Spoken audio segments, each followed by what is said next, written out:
頻道。今日我係會整一個黑豆花生芝麻豆漿，呢啲我哋需要嘅材料啦。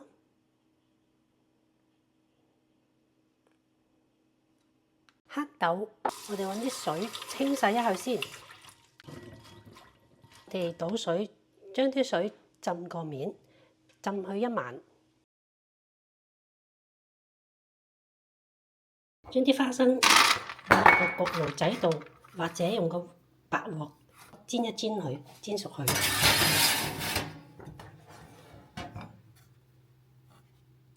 180度焗5分鐘。黑豆倒咗啲水去，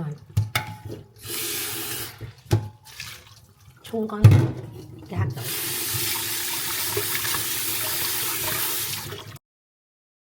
沖乾淨咗嘅黑豆倒落去個機裏邊啦。我哋將啲黑芝麻都沖洗下去。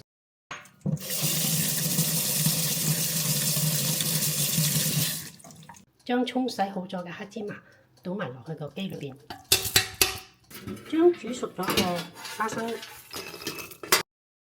放落一個銀盅裏邊，我哋將佢舂碎佢。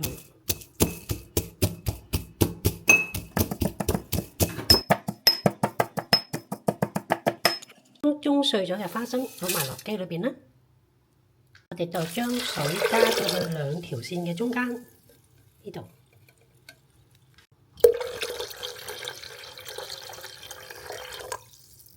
呢架機用大概850個 ml 嘅清水，跟住我哋將佢冚埋佢。插上電源之後咧，我哋就揀豆漿嗰度之後咧，就等佢自己攪啦，大概半個鐘左右。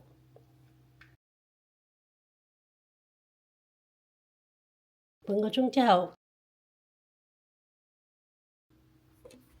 已經完成咗我哋呢個黑芝麻花生黑豆醬。我哋將啲糖倒埋落去，然之後將佢攪勻，凍飲熱飲都得㗎。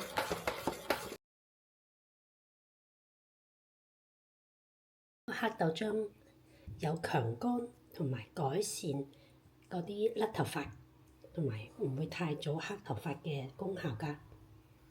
個格西我係隔咗啲渣去。